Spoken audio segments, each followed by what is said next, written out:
आइए जानते हैं आज के प्रमुख अंतर्राष्ट्रीय खबरों को। उससे पहले एक नजर आज के हेडलाइंस पर। बिहार के गोपालगंज में दुर्गा पूजा पंडाल में भगदड़, 3 लोगों की मौत। देवघर में दशहरे की सुबह बड़ा हादसा, मासूम समेत 5 लोगों की दर्दनाक मौत। बेहतर होगा कि प्रधानमंत्री अकेले आए और खुद मंच संभाले, बोले मिजोरम के सीएम जोरमथंगा। कमलनाथ मध्य प्रदेश में अखिलेश यादव से गठबंधन करना चाहते थे, लेकिन दिग्विजय सिंह का बड़ा दावा। दिवाली से पहले ही दिल्ली एनसीआर में बढ़ा प्रदूषण, मुंबई की हवा भी हुई बुरी। चक्रवाती तूफान हामून हुआ खतरनाक, इन राज्यों में पड़ेगा असर। बिहार के इन जिलों में आज बारिश की आशंका, पटना से पूर्णिया तक ठंड का आगाज। सोना और चांदी के गिरे दाम, तुरंत करे खरीदारी। तलपति विजय के लिए दुनिया भर में सबसे ज्यादा कमाई करने वाली फिल्म बनी लियो, गदर को छोड़ा पीछे। और पाकिस्तान को हराने के बाद अफगानिस्तानी खिलाड़ियों ने जमकर मनाया जश्न।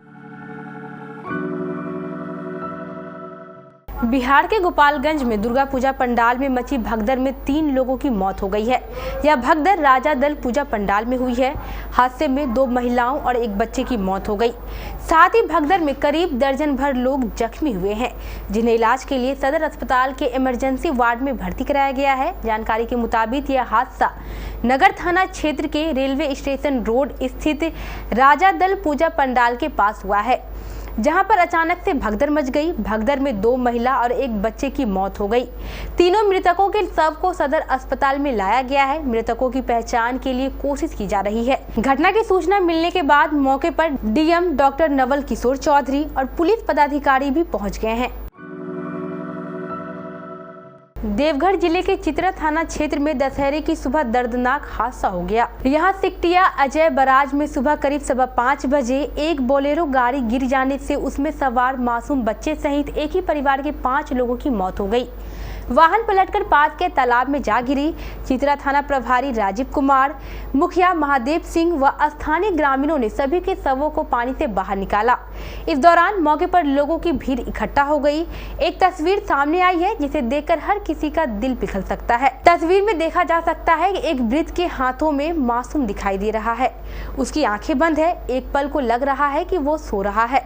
हालांकि हकीकत इससे परे है। इस बच्चे की मौत हो चुकी है। मिजोरम के मुख्यमंत्री जोरमथंगा ने सोमवार को कहा है कि विधानसभा चुनाव के प्रचार के लिए जब प्रधानमंत्री नरेंद्र मोदी यहां आएंगे तो वह उनके साथ मंच साझा नहीं करेंगे। प्रधानमंत्री मोदी 30 अक्टूबर को राज्य के पश्चिमी हिस्से स्थित ममी शहर का दौरा कर सकते हैं और यहां बीजेपी उम्मीदवारों के लिए उनके प्रचार करने की संभावना है। जोरमथंगा ने बीबीसी समाचार को दिए एक इंटरव्यू में कहा है कि मिजोरम में सभी लोग ईसाई है। जब मणिपुर के लोग मेताई समुदाय ने वहां सैकड़ों गिरजाघर जलाए थे, तो वे मिजोरम के लोग इस तरह के विचार के पूरी तरह खिलाफ थे। इसलिए इस समय बीजेपी के साथ सहानुभूति रखना मेरी पार्टी के लिए अच्छा नहीं होगा।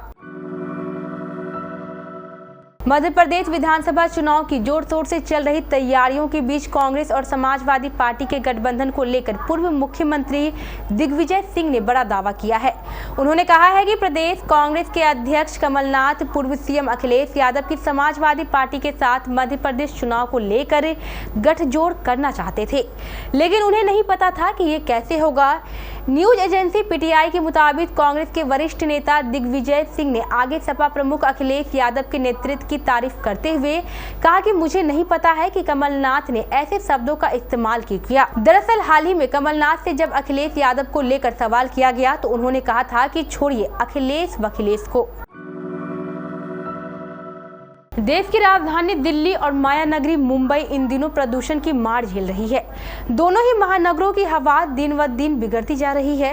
एक तरफ ठंड की दस्तक के साथ ही राजधानी दिल्ली में धुंध की चादर फैलने लगी है, तो वहीं दूसरी तरफ मुंबई में भी वायु प्रदूषण बढ़ने लगा है। दिल्ली की हवा दिवाली से पहले ही खराब हो गई है। राष्ट्रीय राजधानी और आसपास की हवा जहरीली हो गई है। धुंध इतनी ज्यादा है कि इंडिया गेट के पास विजिबिलिटी बेहद कम दर्ज की गई है। कल 23 अक्टूबर की सुबह से ही पूरे एनसीआर में खतरनाक धुंध देखी गई और मुंबई में भी कई इलाकों में AQI 200 के पार दर्ज किया गया। भारत में एक और चक्रवाती तूफान का खतरा मंडरा रहा है। समंदर के एक और बवंडर उठा है, जिसकी आहट अब बहुत जोर से सुनाई देने लगी है। बंगाल की खाड़ी के ऊपर बना गहरा दबाव का क्षेत्र सोमवार शाम को चक्रवात में तब्दील हो गया। हालांकि इसका भारतीय तट पर कोई बड़ा प्रभाव नहीं पड़ेगा। भारत मौसम विज्ञान विभाग IMD ने यह जानकारी दी। IMD ने बताया है कि बंगाल की खाड़ी के ऊपर बना गहरा दबाव का क्षेत्र पिछले 6 घंटों के दौरान 14 किलोमीटर प्रति घंटे की रफ्तार से उत्तर की ओर बढ़ा है और चक्रवात तूफान में तब्दील हो गया है। बिहार की राजधानी पटना में विजयदशमी से पहले की रात ठंड भरी रही।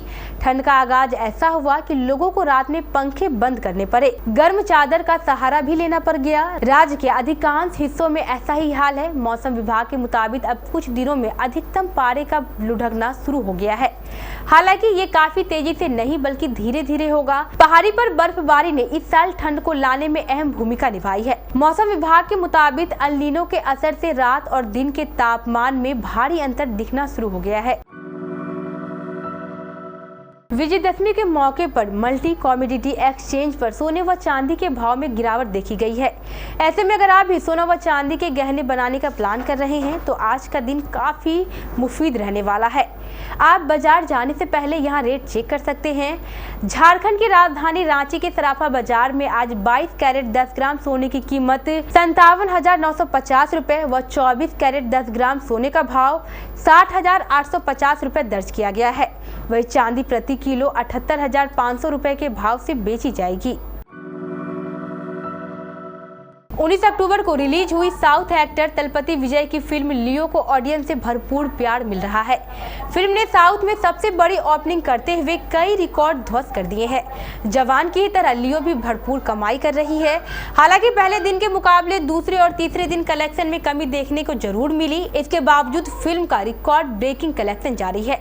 जहाँ 3 दिन में फिल्म का कलेक्शन 139 करोड़ के पार पहुँच गया, वहीं चौथे दिन भी इतने धुआंधार कमाई की है। चलिए आपको बताते हैं कि 4 दिनों में तलपति विजय की लियो का कलेक्शन क्या हुआ। लियो ने बॉक्स ऑफिस पर अपने पहले 3 दिनों में अच्छा प्रदर्शन किया और भारत में 139.85 करोड़ की कमाई की है। वर्ल्ड कप में अफगानिस्तान का शानदार प्रदर्शन जारी है। इस टीम ने पहले डिफेंडिंग चैंपियन इंग्लैंड को हराकर बड़ा उलटफेर किया। अब पाकिस्तान को हराकर सबको चौंका दिया। इस जीत के बाद अफगानिस्तान टीम पॉइंट टेबल में 6ठे नंबर पर काबिज हो गई है। इस मुकाबले से पहले आखिरी यानी 10वें नंबर पर थी। अब अफगानिस्तान के 5 मैचों में 4 पॉइंट है। अफगानिस्तान ने इंग्लैंड और पाकिस्तान को हराया है, जबकि बांग्लादेश, भारत और न्यूजीलैंड के खिलाफ हार का सामना करना पड़ रहा है। वहीं पाकिस्तान को हराने के बाद अफगानिस्तानी खिलाड़ियों ने खूब जश्न मनाया। इसके अलावा अफगानिस्तान के फैंस भी खुशी के मारे झूम उठे हैं।